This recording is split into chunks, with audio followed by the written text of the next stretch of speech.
Hello friends, welcome back to my channel Himanshu classes. दोस्तों, head teacher examination नवंबर और दिसंबर के महीने में, जैसा कि एक अनुमान अभी लगाया गया है, होने जा रही है। इसके पहले फिर से बीपीएससी के द्वारा आवेदन लिया जाएगा, लेकिन एग्जामिनेशन का डेट वही एक अनुमानतः रखा गया है कि नवंबर के आखिरी महीने या दिसंबर के शुरुआत में होगा। दोस्तों, मैं अपने चैनल पर आपको लगातार इसकी तैयारी करवा रहा हूँ। हर जो सिलेबस है, चाहे डीएलएड का सिलेबस हो या फिर जीएस का सिलेबस हो, इससे रिलेटेड जो भी सब्जेक्ट हैं, उन सब्जेक्ट से रिलेटेड जो टॉपिक्स हैं, वो मैं आपके बीच में एक एक करके लगातार लेकर के आ रहा हूँ।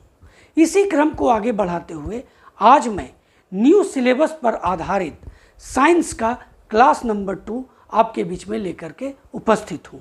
क्लास 1 अगर आपने नहीं देखा है तो उसका लिंक मेरे डिस्क्रिप्शन बॉक्स में है, जहां पर जा कर के आप उस वीडियो को देख सकते हैं। बहुत ही इम्पॉर्टेंट वीडियो है दोस्तों, क्योंकि ये पूरी तरह से न्यू सिलेबस पर आधारित है।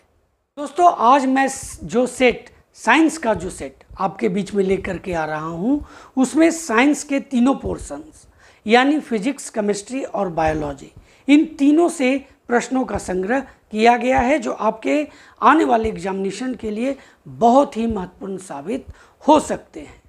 तो चलिए दोस्तों, एक एक क्वेश्चन को ध्यान से देखते हैं। लेकिन आगे बढ़ने से पहले अगर चैनल पर नए हैं या अभी तक चैनल को सब्सक्राइब नहीं किया है तो चैनल को सब्सक्राइब कर लें, बेल आइकन को जरूर प्रेस करें, ताकि आने वाले वीडियो का नोटिफिकेशन सबसे पहले आपको मिल सके। क्वेश्चन नंबर 1 है कि निम्नलिखित में से कौन सी घटना या निर्णय लेने में सहायक होती है कि प्रकाश का अनुप्रस्थ तरंग यानी ट्रांसवर्स वेव है। दोस्तों, बहुत ही महत्वपूर्ण क्वेश्चन है। कौन सी घटना या निर्णय लेने में सहायक होती है कि प्रकाश एक अनुप्रस्थ तरंग है। अब देखिए, यहाँ पर ऑप्शन आप देख रहे हैं, विवर्तन, ध्रुवीकरण, अपवर्तन, व्यतिकरण। तो इसका जो सही जवाब होगा वो ऑप्शन नंबर बी होगा, ध्रुवीकरण। के क्वेश्चन नंबर 2 पर नज़र डालते हैं। प्रिज्म से गुजरने पर प्रकाश का कौन सा रंग सबसे अधिक विचलन यानी डेविएशन दर्शाता है। तो दोस्तों, यहाँ पर ऑप्शन आप देख रहे हैं, सफ़ेद, लाल, हरा और बैगनी। तो इसका जो सही जवाब है वो ऑप्शन नंबर डी है दोस्तों। बैगनी रंग जो है वो सबसे ज़्यादा विचलन दर्शाता है जब प्रकाश को प्रिज्म से गुजारा जाता है। तो इसका सही जवाब ऑप्शन नंबर डी हुआ। इसके बारे में थोड़ी जानकारी लेते हैं। देखिए, प्रिज्म से गुजरने पर प्रकाश के रंगों में बैगनी रंग का विचलन सबसे अधिक दर्शाता है, क्योंकि इस रंग का तरंग दैर्घ्य जो है, ध्यान दीजिए, तरंग दैर्घ्य यानी वेवलेंथ सबसे कम होता है। इसलिए सबसे अधिक विचलन जो है वो कौन दर्शाता है? बैगनी रंग दर्शाता है। ऑप्शन डी इसका सही जवाब हो गया। क्वेश्चन नंबर 3 है कि जब रंगीन अक्षरों पर समतल फ्लैट कांच की पट्टी रखी जाती है तो कौन सा अक्षर कम उठा हुआ दिखाई देता है? लाल, हरा, बैगनी या नीला, इनमें से कोई नहीं या एक से अधिक। दोस्तों, सही जवाब होगा ऑप्शन नंबर ए, लाल रंग जो है वो उसका जो अक्षर होगा सबसे कम उठा हुआ दिखाई देता है। ये इसका सही जवाब हुआ। क्वेश्चन नंबर 4 है कि जो लेंस किरणें को एकत्रित करते हैं उस लेंस को क्या कहते हैं। अब यहाँ आप ऑप्शन देख लीजिए। ऑप्शन ए है अभिसारी लेंस यानी कन्वर्जिंग लेंस, बी है अपसारी लेंस, डाइवर्जिंग लेंस, सी है प्लेन लेंस, डी है मेनिस्कम लेंस। इनमें से कोई नहीं या एक से अधिक। इसका जो सही जवाब होगा ऑप्शन नंबर ए होगा दोस्तों, अभिसारी लेंस यानी कन्वर्जिंग लेंस। यानी जो लेंस किरणों को एकत्रित करते हैं उस लेंस को अभिसारी लेंस कहते हैं। क्वेश्चन नंबर 5 है कि निम्नलिखित में से अवतल लेंस से हमेशा कौन सा प्रतिबिंब यानी रिफ्लेक्शन बनता है। ऑप्शन देख लीजिए, वास्तविक और सीधा, आभासी और सीधा, वास्तविक और अधोशीर्षी यानी सुप्रीम पोस्ट, उसके बाद है आभासी और अधोशीर्षी। दोस्तों, अब इसमें इनमें से कोई नहीं या एक से अधिक। तो इसका जो सही जवाब है वो ऑप्शन नंबर बी होगा, आभासी और सीधा प्रतिबिंब बनेगा अवतल लेंस से। कैसा प्रतिबिंब बनेगा? आभासी और सीधा। ऑप्शन नंबर बी इसका सही जवाब हुआ। क्वेश्चन नंबर 6 है आवर्धन लेंस यानी मैग्नीफाइंग लेंस वास्तव में क्या होता है? ऑप्शन देख लीजिए, समतल अवतल लेंस यानी प्लेन कनकेव लेंस, अवतल लेंस यानी कनकेव लेंस, उत्तल लेंस यानी कन्वेक्स लेंस, बेलनाकार लेंस यानी साइलेंड्रिकल लेंस। तो इसका जो सही जवाब है वो है ऑप्शन नंबर सी, उत्तल लेंस। यानी आवर्धक लेंस जो मैग्नीफाइंग लेंस है वो वास्तव में उत्तल लेंस होता है। अब आते हैं क्वेश्चन नंबर 7 की तरफ। 7 क्या है दोस्तों? 7 नंबर जो क्वेश्चन है कि प्रकाशीय फाइबर किस सिद्धांत पर कार्य करते हैं? अपवर्तन, प्रकीर्णन, व्यतिकरण या पूर्ण आंतरिक परावर्तन। क्वेश्चन ध्यान से देखिए, प्रकाशीय फाइबर की बात हो रही है और ये किस सिद्धांत पर कार्य करता है।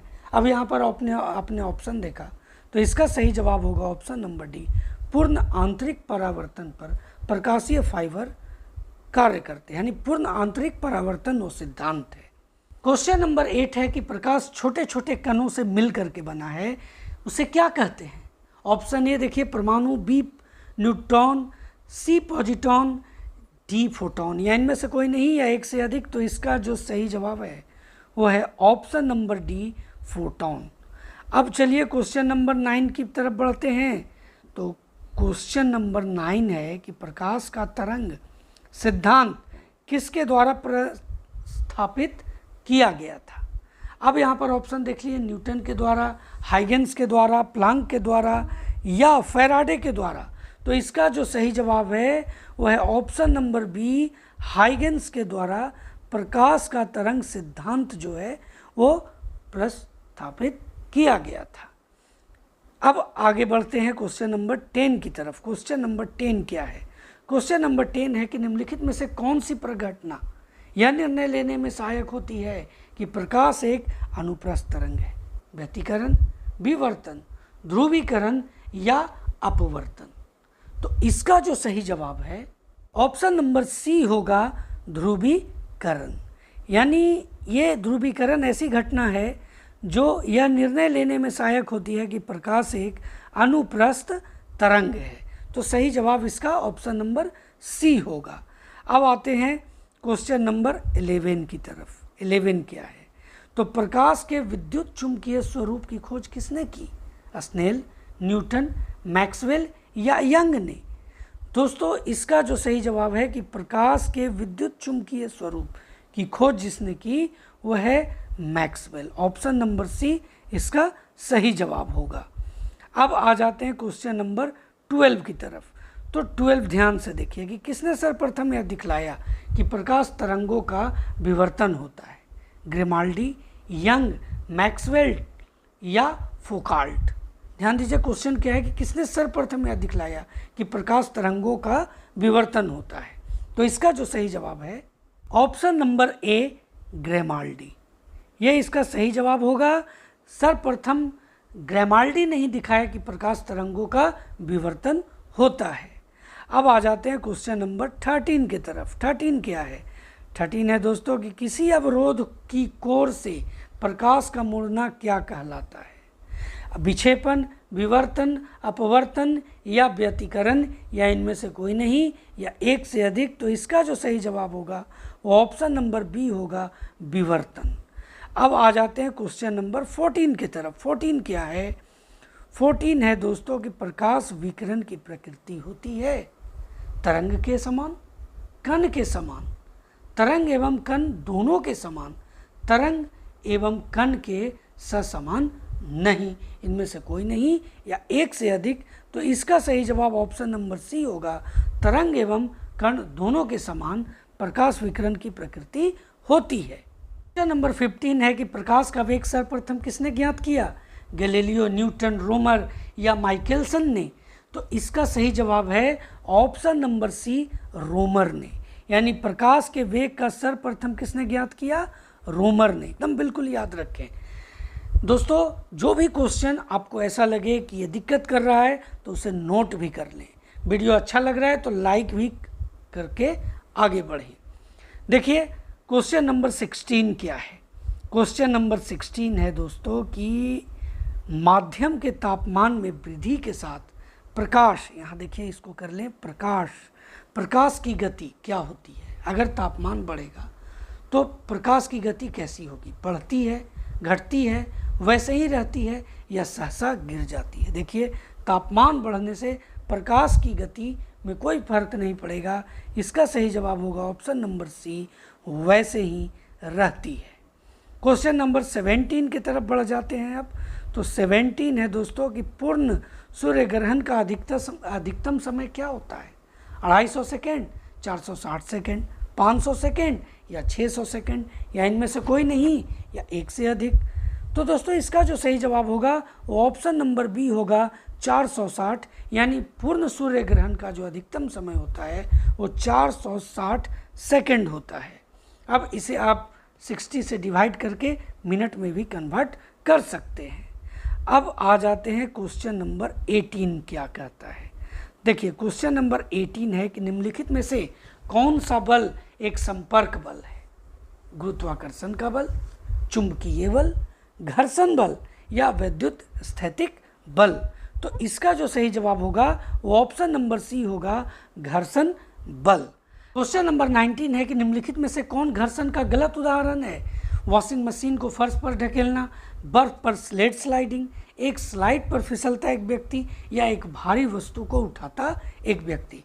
अब देखिए इस जो ए, बी और सी ये जो आप देख रहे हैं, यहाँ तीनों जगह पर घर्षण हो रहा है, लेकिन एक भारी वस्तु को अगर कोई व्यक्ति उठाता है तो वहाँ पर घर्षण की ज़रूरत नहीं पड़ती है। और इसका जो सही जवाब होगा ऑप्शन नंबर डी होगा कि ये घर्षण का गलत उदाहरण है। तो कौन, option number D. Question number 20 है कि घर्षण से क्या उत्पन्न होता है। ऑप्शन देख लीजिए।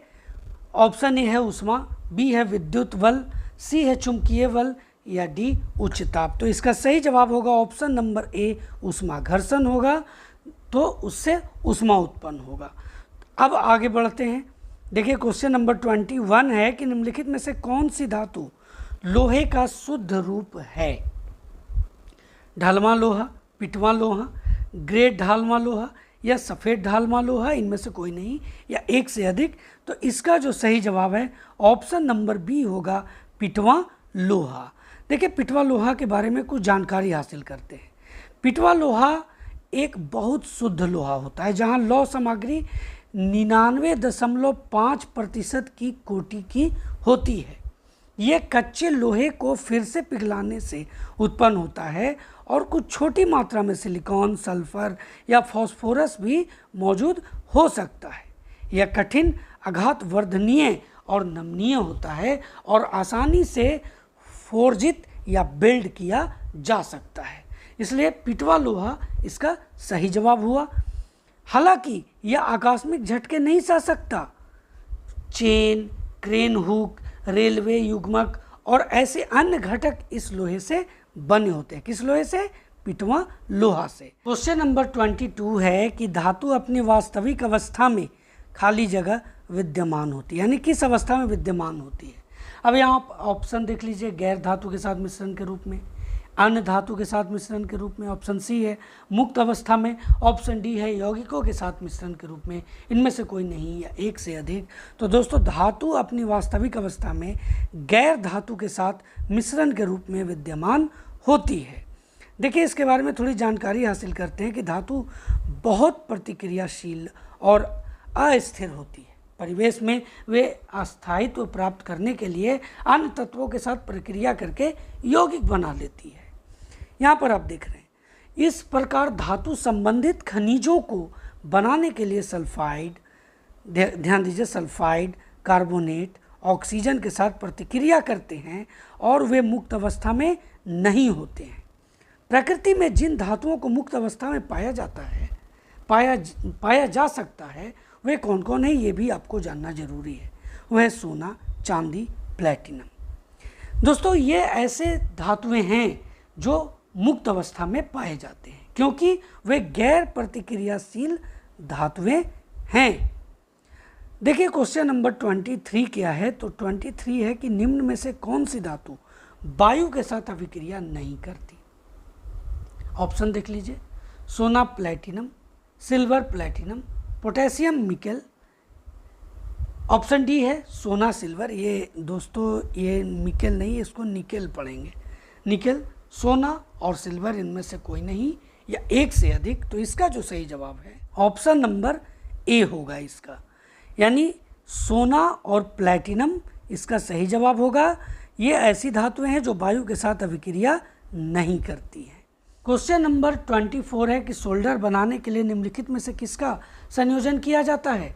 लेड और तांबा, ऑप्शन बी टीन और लोहा, ऑप्शन सी लेड और लोहा, और डी है लेड और टीन। तो दोस्तों इसका जो सही जवाब है वो ऑप्शन नंबर ए होगा, लेड और तांबा।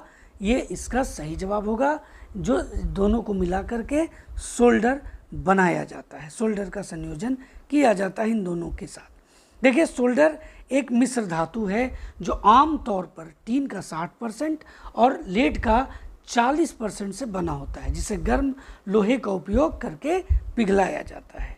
अब आ जाते हैं क्वेश्चन नंबर 25 के तरफ। 25 क्या है? तो कैलामाइन एक अयस्क किसका है? टीन का, मैग्नीशियम का। जंग रोधी इस्पात जिसके कारण जंग का विरोध करते हैं, जिंक। और उसके बाद ऑप्शन नंबर सी है, डी है तांबा। तो दोस्तों इसका जो सही जवाब है ऑप्शन नंबर सी, जंग रोधी इस्पात जिसके कारण जंग का विरोध करते हैं, जिंक।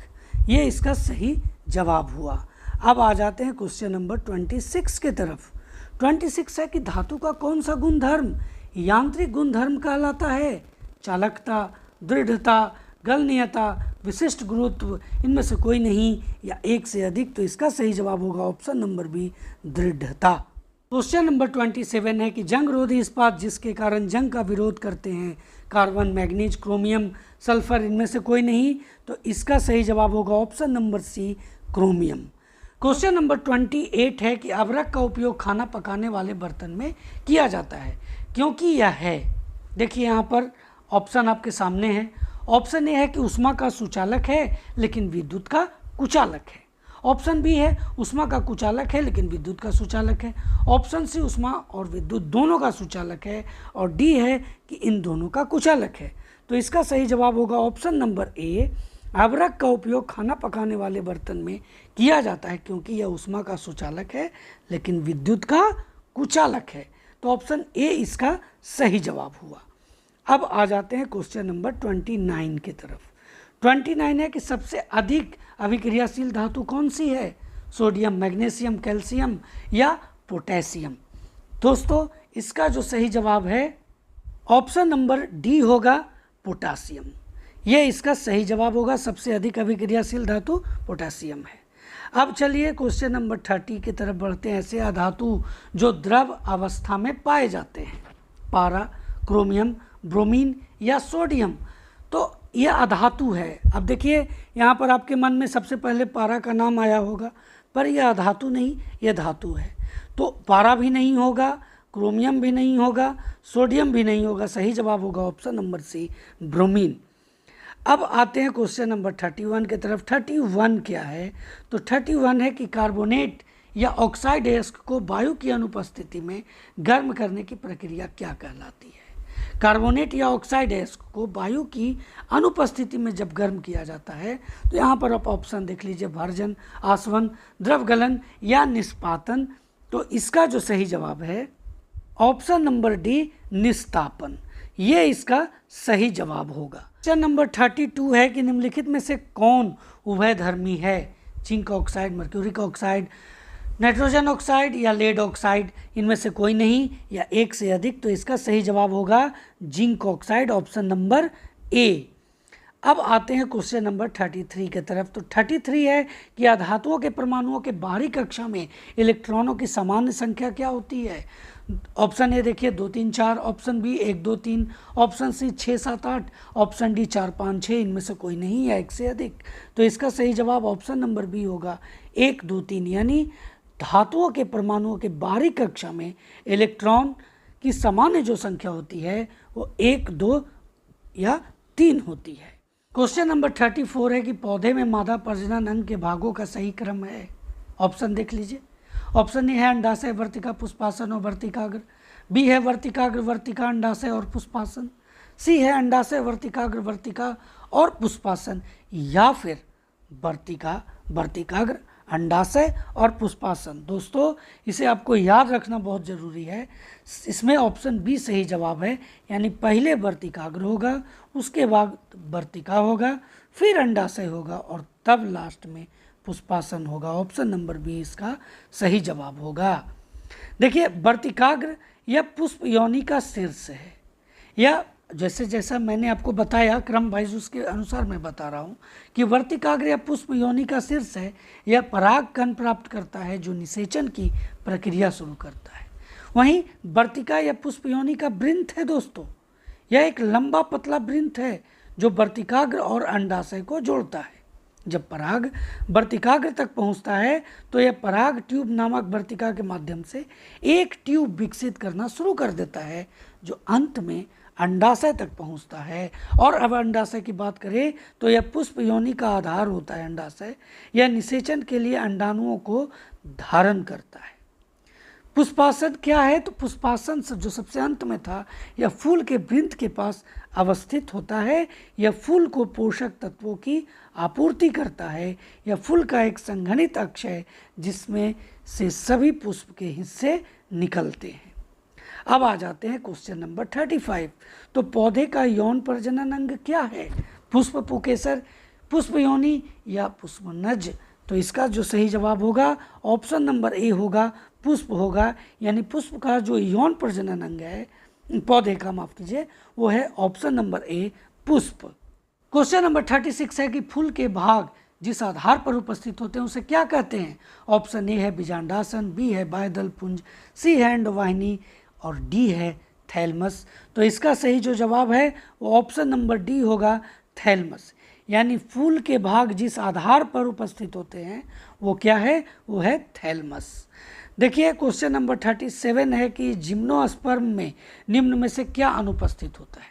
भ्रूण, भ्रूणपोष, अंडाणु या अंडाशय? इनमें से कोई नहीं या एक से अधिक। तो इसका जो सही जवाब है दोस्तों ऑप्शन नंबर डी, अंडाशय।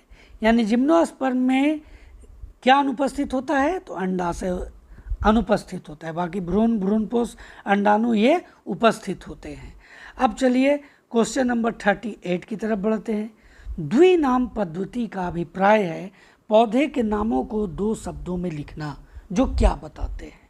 वंश तथा जाति, ऑप्शन बी है जाति तथा किस्म, सी है कुल तथा वंश, ऑप्शन डी है गण तथा कुल। तो इसका सही जवाब ऑप्शन नंबर ए होगा, वंश तथा जाति। अब क्वेश्चन नंबर 39 क्या है? तो जिन पौधों पर बीज बनते हैं किंतु पुष्प नहीं बनते क्या कहलाते हैं? आवृत बीजी, अनावृत जीवी, माफ कीजिए अनावृत बीजी, ऑप्शन सी है टेरिडोफाइट्स या डी है ब्रायोफाइट्स। इनमें से कोई नहीं या एक से अधिक। तो इसका जो सही जवाब होगा वो ऑप्शन नंबर बी होगा, अनावृत बीजी। ये इसका सही जवाब हुआ। अब चलते हैं क्वेश्चन नंबर 40 की तरफ। 40 क्या है कि वास्तविक केंद्रक किस में अनुपस्थित होता है? कवक, लाइकेन, जीवाणु या हरे शैवाल? तो इसका जो सही जवाब है वो ऑप्शन नंबर सी है, जीवाणु। इसका सही जवाब ऑप्शन सी होगा। 41 की तरफ बढ़ते हैं कि निम्न में से कौन पादप अभिरंजक है? शैवाल, सैफरीन, केंद्रक या कोशिका द्रव? इनमें से कोई नहीं या एक से अधिक। तो इसका जो सही जवाब होगा ऑप्शन नंबर बी होगा, सैफरीन। यानी सैफरीन जो है वो पादप अभिरंजक है। दोस्तों क्वेश्चन नंबर 42 क्या है? तो जंतु कोशिका में क्या अनुपस्थित होता है? कोशिका झिल्ली, केंद्रक, कोशिका भित्ति या जीव द्रव? या इनमें से कोई नहीं। तो इसका सीधे सीधे आप जवाब लगाएंगे ऑप्शन नंबर सी, कोशिका भित्ति पादप कोशिका में मौजूद होता है, जंतु कोशिका में नहीं। तो इसका सही जवाब ऑप्शन नंबर सी हुआ। अब 43 की तरफ बढ़ते हैं। 43 है पादप कोशिका में नहीं पाया जाता क्या? लाइसोसोम, प्लास्टिड, माइटोकॉन्ड्रिया या हरित लवक? देखिए पादप कोशिका में लाइसोसोम भी होता है, माइटोकॉन्ड्रिया भी होता है, हरित लवक भी होता है। ऑप्शन बी इसका सही जवाब होगा। क्या नहीं होता है? तो प्लास्टिड नहीं होते हैं पादप कोशिका में। क्वेश्चन नंबर 44 है कि कोशिका में गुणसूत्र कहाँ उपस्थित रहते हैं? केंद्रक, तारकाय, कोशिका या कवक। देखिए, अगर आप एक प्लांट सेल या फिर एनिमल सेल जो भी आप बनाते हैं, उसके बीच में न्यूक्लियस होता है और न्यूक्लियस के बीच में न्यूक्लियोलस होता है, और यहीं पर दोस्तों इसी केंद्रक में ये गुणसूत्र होते हैं। इस तरह से इसके ऊपर ये फैले हुए होते हैं, ये गुणसूत्र कहलाते हैं। तो इसका सही जवाब होगा ऑप्शन नंबर ए, केंद्रक। आ जाइए क्वेश्चन नंबर 45 की तरफ कि माइटोकॉन्ड्रिया की खोज किसने की थी? रॉबर्ट हुक, अल्टमैन, ल्यूवेनहॉक या रॉबर्ट ब्राउन? दोस्तों इसका सही जवाब होगा ऑप्शन नंबर बी, अल्टमैन ने माइटोकॉन्ड्रिया की खोज की थी। अब आ जाते हैं क्वेश्चन नंबर 46 के तरफ कि सबसे छोटी एक कोशिकीय जीव कौन सी है? ईस्ट, जीवाणु, अमीबा या माइकोप्लाज्म? दोस्तों इसका सही जवाब ऑप्शन नंबर डी होगा, माइकोप्लाज्म जो है वो सबसे छोटी एक कोशिकीय जीव होती है। क्वेश्चन नंबर 47 है, कौन सी रचना जंतु कोशिका को वनस्पति कोशिका से विभेदित करती है? ऑप्शन ए है राइबोसोम, बी है माइटोकॉन्ड्रिया, सी है सेंट्रोमियर या डी है सेंट्रियोल? दोस्तों इसका जो सही जवाब है वो ऑप्शन नंबर डी होगा, सेंट्रियोल। क्वेश्चन नंबर 48 है कि निम्न में से कौन सा कोशिकांग डीएनए रखता है? सेंट्रियोल, गोल्जी बॉडीज, राइबोसोम या माइटोकॉन्ड्रिया? तो इसका सही जवाब ऑप्शन नंबर डी होगा, माइटोकॉन्ड्रिया ऐसा कोशिकांग है जो डीएनए रखता है। क्वेश्चन नंबर 49 है कि रेशम की रासायनिक प्रकृति है? Option A carbohydrate, B protein, C lipid या डी बसीय अम्ल? इनमें से कोई नहीं या एक से अधिक? तो इसका सही जवाब ऑप्शन नंबर बी होगा, प्रोटीन। यानी रेशम का जो रासायनिक प्रकृति है वो प्रोटीन है। क्वेश्चन नंबर 50 है कि जीवाश्म के अध्ययन को किस रूप में जाना जाता है? ऑप्शन ए है ऑस्टियोलॉजी, बी है प्रोटोकॉल, सी है माइकोलॉजी या डी पेलियोंटोलॉजी या इनमें से कोई नहीं या एक से अधिक? तो इसका सही जवाब होगा दोस्तों option number D, paleontology. Option D इसका सही जवाब हुआ। तो दोस्तों यह था 50 क्वेश्चंस का साइंस का एमसीक्यू का सेट, जो पूरी तरह से आपके आने वाले एग्जामिनेशन प्रधान शिक्षक परीक्षा के नए सिलेबस पर आधारित था। उम्मीद है आपके एग्जामिनेशन के लिए ये सेट काफ़ी कारगर साबित हो। दोस्तों अब इस तरह से मैंने आपके बीच में 2 क्लासेस साइंस का रखा है, आगे भी इसके क्लासेस जारी रहेंगे। अब आपके पास पर्याप्त समय है, आप ध्यान से एक एक क्वेश्चन को देखें और जो भी क्वेश्चन ऐसा लगे कि ये परेशानी खड़ी कर सकती है तो उसे ज़रूर नोट कर लें। दोस्तों अगले वीडियो तक जय हिंद।